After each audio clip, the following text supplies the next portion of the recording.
Bonjour à tous, ici Noctis-sama, j'espère que vous allez bien. Aujourd'hui on se retrouve pour le chapitre 251 de Tokyo Revenger, et cette semaine, le manga est à l'honneur puisqu'il fait la couverture du Weekly Shonen Magazine. Alors sur cette couverture, on retrouve Takemichi et Maeki, donc un Maeki du futur, et je dois avouer que la couverture est plutôt pas mal, mais l'illustration qui va avec est vraiment fantastique.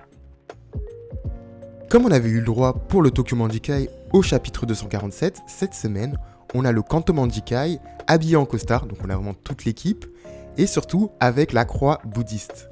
Et je dois avouer que l'illustration est vraiment stylée.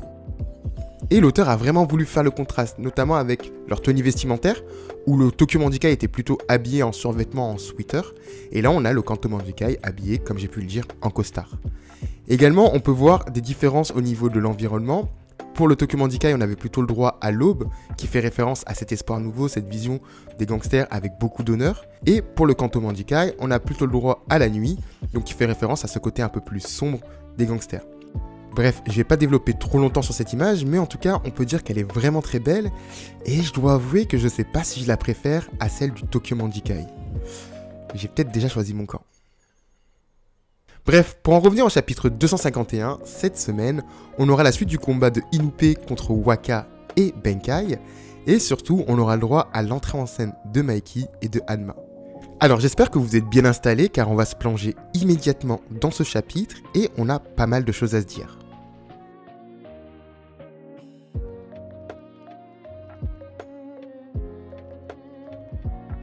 Alors, le chapitre s'ouvre avec l'intervention de Koko, qui va s'adresser directement à Inoue pour lui indiquer que la situation dans laquelle il se trouve est assez critique. Et c'est quelque chose qu'on avait abordé ensemble la semaine dernière, comme quoi Inoue fait quand même face à deux anciennes légendes du Black Dragon et un duo assez fort, et encore une fois, il y a quand même plus facile comme adversaire. Bref, revenons-en au combat, et on va avoir Inoue qui va tenter de combattre Benkai et Waka un petit peu comme il le peut, mais ce qui va être très intéressant, c'est qu'il va les interpeller et surtout leur dire que le fait qu'ils aient rejoint le Kanto Manjikai n'est pas en accord avec Shinshiro et surtout avec la première génération des Black Dragon. Il va également poursuivre et dire au duo qu'il sent qu'au fond, leur âme appartient toujours à cette première génération et que même lui se sent rattaché aux valeurs qui étaient instaurées par Shinshiro. Et c'est donc pour cette raison qu'il veut continuer le combat et qu'il ne souhaite pas abandonner. Et ces paroles ont clairement du sens et ils vont résonner sur Benkai et Waka, mais également sur Koko. Si on commence par Benkai et Waka, on voit clairement qu'ils ne sont pas du tout fiers. Ils ont le regard tourné vers le sol, ils ont une mine assez triste, comme quoi ils sont ici pour combattre le Tokyo Manjikai, mais qui ne sont pas forcément en accord avec leurs valeurs. Et encore une fois, ça nous interroge sur les raisons pour lesquelles ils ont décidé de rejoindre le Kanto Manjikai. On se l'était également partagé la semaine dernière. On n'a pas cette explication et c'est quelque chose que j'aimerais vraiment savoir. Honnêtement, je pense que c'est Maeki qui a dû faire chanter les deux hommes pour qu'ils rejoignent le Kanto Manjikai. Et c'est quelque chose qui ne m'étonnerait pas vraiment au regard de ce qu'on a pu avoir dans les précédents chapitres. Si on se souvient bien de l'interaction qu'il a pu avoir avec Kakucho, on se remémore le fait qu'il a utilisé Izana comme chantage affectif pour le relancer au combat et pour qu'il aille réaffronter Takemichi. Et donc, je ne serais pas étonné qu'il ait utilisé le même stratagème pour convaincre l'ancien duo des Black Dragon de rejoindre son gang en utilisant notamment la relation qu'ils avaient avec Shinshiro. En ce qui concerne Koko, on voit que la remise en question a déjà bien commencé. On assiste à un dialogue interne où il évoque le fait que lorsqu'ils étaient enfants, dans ce type de situation, eh bien c'était lui qui venait aider son ami. Mais très rapidement, des pensées contradictoires vont venir s'incruster dans la tête de Koko. Il va notamment essayer de se convaincre qu'il a pris la bonne décision, que de toute manière il a toujours favorisé Akane, et donc du coup qu'il devrait laisser Inoue dans cette situation. Bref, le combat se poursuit, et là c'est au tour de Benkai et Waka d'attaquer, et on voit que Inoue se retrouve dans une situation assez critique. Et là, presque de manière instinctive, Koko va crier le nom de Inoue, ce qui montre encore une fois qu'il n'est pas en accord avec ce qu'il est en train de faire, qu'au fond de lui, il veut venir aider Inoue, mais ça, il le comprendra dans quelques instants. Bref, on va avoir le vice-capitaine de la 5ème division qui va s'adresser directement à son ami et qui va lui demander de l'aider. Et puis surtout, il va lui sortir une phrase très importante. Il va lui dire « C'est toi mon seul vrai ami, n'est-ce pas ?» Et là, cette phrase va venir chambouler tout le schéma de pensée de Koko, surtout qu'on se rend compte que lui, de son côté Inoue, il compte sur son ami, et malgré la situation. Et là, on assiste de nouveau à une conversation interne de Koko. Dans un premier temps, il va se poser des questions, il va se demander pourquoi il lui demande de venir l'aider alors qu'ils sont censés être ennemis.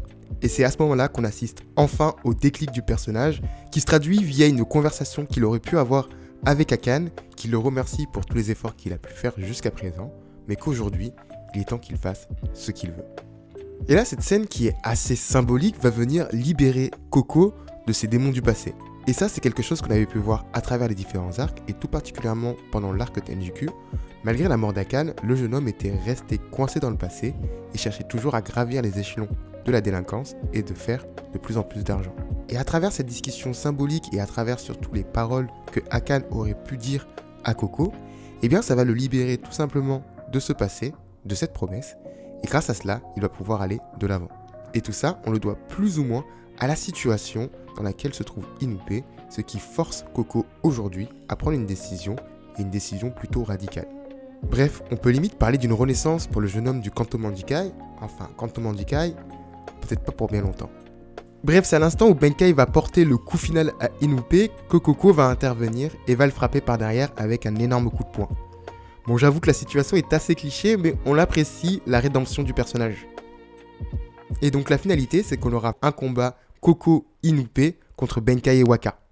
Maintenant, en ce qui concerne les éléments qui nous ont été donnés dans ce chapitre, c'est quelque chose que je vous avais donc partagé en review, mais je pense que vous étiez sûrement plusieurs à avoir su lire entre les lignes. Dans les précédents chapitres, Ken Wakui avait donc semé des éléments qui nous permettaient d'anticiper ce dénouement, et là on va arriver au point culminant du combat. Dans un premier temps, je pense qu'on aura très rapidement la réponse sur les raisons qui ont poussé Benkai et Waka à rejoindre le Kanto Manjikai, mais également je pense que le combat va prendre un tournant complètement différent, les objectifs d'Inoue et de Coco seront sûrement différents, et ils chercheront sûrement à raisonner les deux hommes et à les ranger du côté du Tokyo Manjikai. Et c'est quelque chose qui n'est pas complètement impossible. Au vu de ce qu'on a pu voir dans le chapitre et surtout des visages de Benkai et Waka au moment où Coco abordait le fait qu'il n'était pas en accord avec l'état d'esprit de la première génération des Black Dragons, on peut anticiper un revirement de situation et le fait que Benkai et Waka se rangent de leur côté. Dans les prochains chapitres, on aura donc un combat physique mais également un combat idéologique et je pense que le dénouement donnera raison à Inoue et à Coco. Cependant, il ne faut pas oublier Haru. On sait qu'il rôde dans les parages et c'est quelqu'un qui ne supporte pas la traîtrise, comme on a pu le voir avec Mucho, qui l'a exécuté avec un katana, et donc les conséquences pour Coco pourraient être dévastateurs. Comme j'avais pu vous le partager la semaine dernière, je pense que Haru sera à l'origine d'une mort dans cette guerre, et ça pourrait très bien être Coco, même si je pense que d'autres personnages sont un peu plus en danger, mais ça je vous le partagerai dans une vidéo théorique qui sortira très bientôt sur cette chaîne. Bref, je pourrais vraiment passer des dizaines de minutes à vous parler de ce combat, tellement il y a de choses intéressantes à dire et de choses que l'on pourrait anticiper, mais à la place, je vous propose de continuer, notamment avec Mikey, Hanma et le reste du Tokyo Manjikai, et surtout Mikey et Pachin. En ce qui concerne Mikey et Hanma, on va assister à une discussion dans laquelle Mikey va d'abord indiquer que la bataille est déjà bien avancée, et surtout qu'il compte sur l'ancien leader du Mosbeus pour intervenir et faire le ménage. Hanma va accepter avec plaisir et on sait qu'il aime jouer les troubles fêtes et va se rendre immédiatement auprès de Shifuyu, Mitsuya, Akai et Akun. Avant son arrivée, on assiste à une scène dans laquelle les 4 hommes vont se féliciter du combat qu'ils viennent de mener et surtout de leur victoire. Mais ces félicitations seront de courte durée puisque Hanma va rapidement arriver et va donc leur indiquer sa volonté de les affronter. Si on se concentre sur le combat à venir, malgré leur supériorité numérique, on sent que ça va être assez compliqué pour les hommes du Toman. En effet, ils sortent d'un combat dans lequel ils se sont donnés et ont subi des dégâts, alors Akun a l'air complètement hors combat, donc ça va plutôt donner un 3 contre 1, alors qu'Hanma est frais comme un gardon, et surtout, on connaît son endurance hors du commun. Et donc si on prend en compte ces éléments, je sens que la victoire ne sera pas donnée pour Akun, Shifuyu, Akai et Mitsuya, sachant qu'on ne connaît pas l'étendue de la puissance de Hanma. Bref, je ne vais pas forcément plus développer, j'attends d'avoir plus d'éléments dans les prochains chapitres avant de vous donner ma théorie. Revenons donc à Mikey. Alors que Hanma se rend sur le champ de bataille, on a Pachin qui a réussi à monter sur le conteneur pour faire face à son ancien capitaine. À son arrivée, le capitaine de la 3ème division va faire une réflexion à Mikey afin de lui demander s'il n'a pas fini de les regarder de haut, de ne pas se mêler au combat et finalement de contempler ce qui se passe. Et encore une fois, c'est quelque chose que j'avais déjà abordé dans mes reviews, le fait que Mikey a complètement changé au niveau de la bataille. Avant, il se mêlait complètement au combat, alors que maintenant, il reste en retrait, et c'est quelque chose que l'on peut observer depuis le début de cet arc des 3 cieux. Bref, cette fois-ci, Pachin ne va pas lui laisser le choix, puisqu'il va lui dire qu'il est là pour le mettre dans sa tombe. Bah dis donc Pachin, on a pas mal d'assurance là. C'est quand même une déclaration assez forte. on parle quand même de Mikey. Enfin, je veux dire, il y a des manières plus simples de mourir, comme le cyanure. Bref, assez rigolé, ça a été annoncé, on aura donc un combat, Mikey contre Pachin. Au-delà du fait que la différence de puissance est assez phénoménale, et on va pas forcément parler de ça, je pense que le combat sera assez intéressant. Tout simplement parce que Pachin est un membre fondateur du Toman et c'est surtout un vieil ami de Mikey. On se souvient de lorsqu'il s'est retrouvé en prison, ça a failli scinder le Toman en deux, avec d'un côté Draken qui souhaitait le laisser purger sa peine, et de l'autre côté Mikey qui souhaitait intervenir pour faire quelque chose. Ici, on aura un combat, mais on aura sûrement un dialogue qui sera très intéressant, avec un Pachin qui va essayer d'interpeller Mikey et de comprendre pourquoi il a changé. Et d'un côté, on aura un Mikey qui, je pense, va conserver sa posture assez froide et qui va essayer de régler son compte à Pachin en guise d'exemple. Et je pense que le dénouement du combat, il est là. On aura un Mikey qui va complètement rouler sur Pachin, qui va l'exploser, et ça va même faire un espèce d'exemple pour les autres membres du Toman. Quelque part, ça sera la manière de montrer que Mikey est profondément plongé dans les ténèbres et qu'il va falloir un effort colossal pour pouvoir le sortir de cette situation. Bref, vous vous en doutez, mais c'est un combat que j'attends avec impatience puisqu'il risque de faire avancer l'intrigue de manière significative. Avant de terminer cette vidéo, je vous propose de parler globalement de la bataille et de l'avantage, on va dire pour le moment, du Toman sur le Kanto Mandikai et de ce qui risque de se passer. Au vu des combats qu'on a pu voir pour le moment, et si on prend en compte l'affrontement de Kakuchu et de Takemichi, mais également celui de Benkei Iwaka contre Inupe et Koko, je pense que le Tokyo Mandikai conservera son avantage. Et donc, le Kanto Mandikai risque de se retrouver seulement avec 3 leaders, donc on aura Mikey, Hanma et surtout Haru. Et pour être honnête, je pense que c'est ces 3 personnes qui vont complètement retourner la situation. On a Hanma que l'on connaît comme un personnage endurant et qui risque de rester très longtemps dans le paysage. On a Haru dont la détermination est sans faille et il est prêt à tout, et je pense qu'il tuera quelqu'un. Et on a surtout Mikey, et je pense que dans cette bataille, personne n'est en mesure de le vaincre. Je pense donc que ces 3 personnes vont complètement retourner la situation, et on se retrouvera au climax de l'arc, où on aura donc l'ensemble du Toman, en tout cas les combattants restants, contre ces 3 personnes. L'objectif sera donc d'essayer de renverser Mikey, et je pense que c'est la personne qui va faire le plus de sale. Alors il va peut-être pas tuer quelqu'un, ou peut-être, mais je ne pense pas.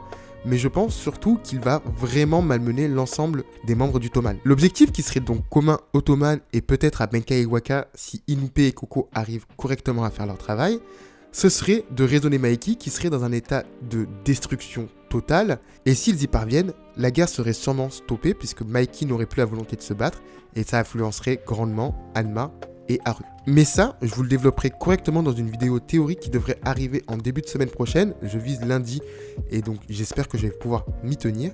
Et dans cette vidéo, je vous donnerai également ma vision, ma théorie sur la fin de Tokyo Revenger.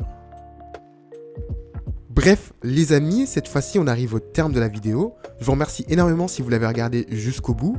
Comme d'habitude, si vous avez apprécié le contenu, n'hésitez pas à liker et à commenter afin de me donner vos avis sur le chapitre et surtout partager vos théories.